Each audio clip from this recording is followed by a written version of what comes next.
अगला जो हमारा टॉपिक है वो है वैल्यू ऑफ मनी, कदर ज़र। कदर ज़र अभी मैंने आपको अभी बताया कि जैसे हमारी कीमतों में इजाफ़ा हो जाता है तो इसका क्या मतलब होता है कि हमारी वैल्यू ऑफ मनी कम हो गई है, क्योंकि अब हम पहले से ज़्यादा पैसे दे के चीज़ ख़रीद रहे हैं।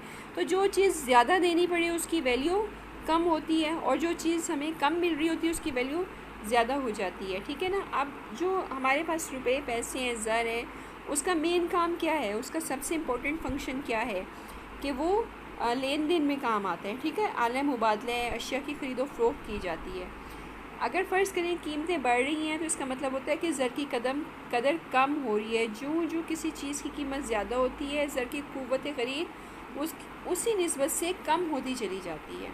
अब देखिए यहाँ पर आपको मिसाल भी दी गई है कैसे कि अगर आप पहले एक चीज़ की कीमत जो है वो अगर फ़र्ज़ करें 1 रुपया फ़ी किलोग्राम था, अब कीमत बढ़ गई है, अब वो 2 रुपये किलोग्राम हो जाए, तो आप मुझे ये बताएं कि ज़र की कदर कम हुई है कि ज़र की कदर बढ़ गई है? ज़र की कदर कम हो गई है, क्योंकि आप पहले तो 1 रुपये में ही एक चीज़ ख़रीद लेते थे, अब आप 2 रुपये में एक चीज़ ख़रीद रहे हैं, तो आपको पहले से ज़्यादा पेमेंट करनी पड़ रही है। आपके हाथ में जो पैसा है वो डीवैल्यू हो चुका है। ठीक है जी। और इसी तरह अगर दूसरी सूरत में अगर कीमत कम हो जाए और आप चीज़ पहले से ज़्यादा हासिल कर रहे हैं, तो इसका मतलब है कि आपके पैसे की वैल्यू ज़्यादा हो गई है। मिसाल के तौर पर अगर आप एक चीज़ 1 रुपये की ख़रीदते थे 1 किलोग्राम, अब आप वो 50 पैसे की 1 किलोग्राम ख़रीद रहे हैं या 1 रुपये की 2 किलोग्राम ख़रीद रहे हैं। ठीक है ना। पहले आप 1 रुपये में एक किलोग्राम ख़रीदते थे, अब आप 1 रुपये में 2 किलोग्राम चीज़ ख़रीद रहे हैं।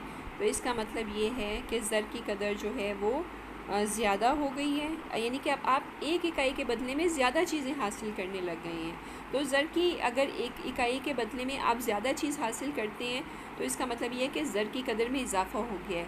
अगर ज़र की इकाई के बदले में कि ज़्यादा इकाइयों के बदले में आप कम चीज़ हासिल करते हैं तो इसका मतलब ये है कि वैल्यू ऑफ मनी जो है वो कम हो गई है। ठीक है जी। क्लियर हो गया यहाँ तक। अब जो ज़र की कदर है, अच्छा एक और बात कि अगर इसको आप आसान वर्ड्स में भी याद रख सकते हैं कि अगर आपकी क़ुव्वत ख़रीद कम हो गई है तो इसका मतलब है कि पैसे की कदर जो है वो ज़्यादा हो चुकी है, यानी कि अब आपको ज़्यादा पैसे देने पड़ते हैं। अगर आपकी क़ुव्वत ख़रीद बढ़ गई है तो इसका मतलब है कि आपके पैसे की कदर कम हो गई है, अब आपको पहले से कम पैसे देना चाहते हैं। तो ये रिलेशनशिप याद रख के भी आप वैल्यू ऑफ मनी और चीज़ की वैल्यू में आप जो है वो इसको याद रख सकते हैं। अच्छा जी। अब दूसरी बात यह है कि ज़र की कदर का ताल्लुक़ जो डायरेक्ट रिलेशनशिप है वो किस चीज़ से है? ज़र की मिक़दार से, क्वांटिटी ऑफ मनी से।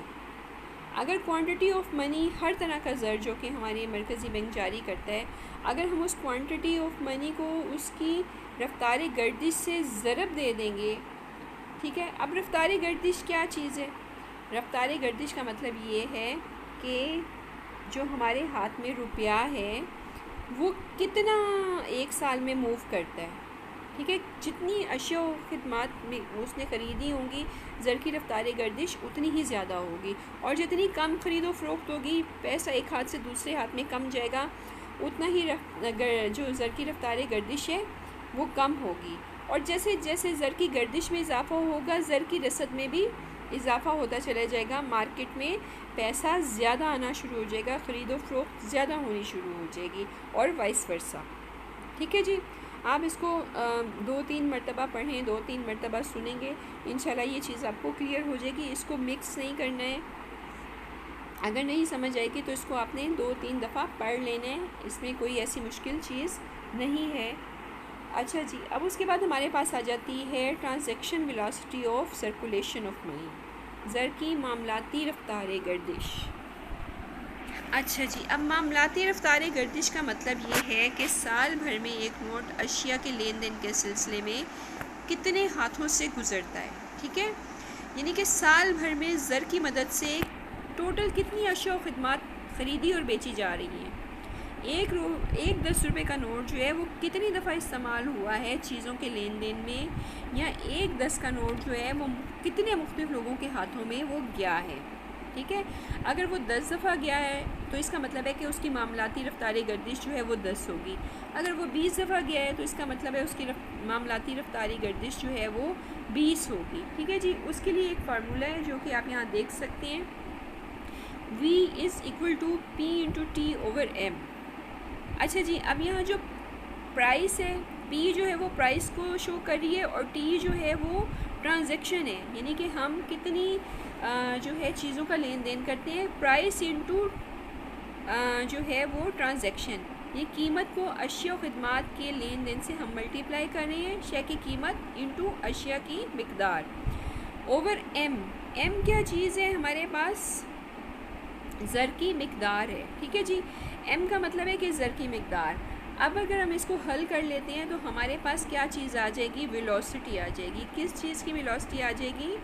मामलाती रफ्तार गर्दिश, जिसे मैंने अभी आपको बताया है, जो कि मैंने अभी आपको बताया कि transaction velocity of circulation of money हमारे पास आ जाएगी। ठीक है जी।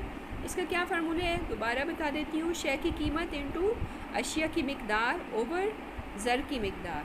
ठीक है जी। शे की कीमत को अशिया की मिकदार से मल्टीप्लाई कर लेंगे कि हमारे पास, हमें पता चल जाएगा कि हमारे पास टोटल कितनी जो है वो चीज़ें मौजूद हैं अशिया की। ठीक है ना, in terms of market price.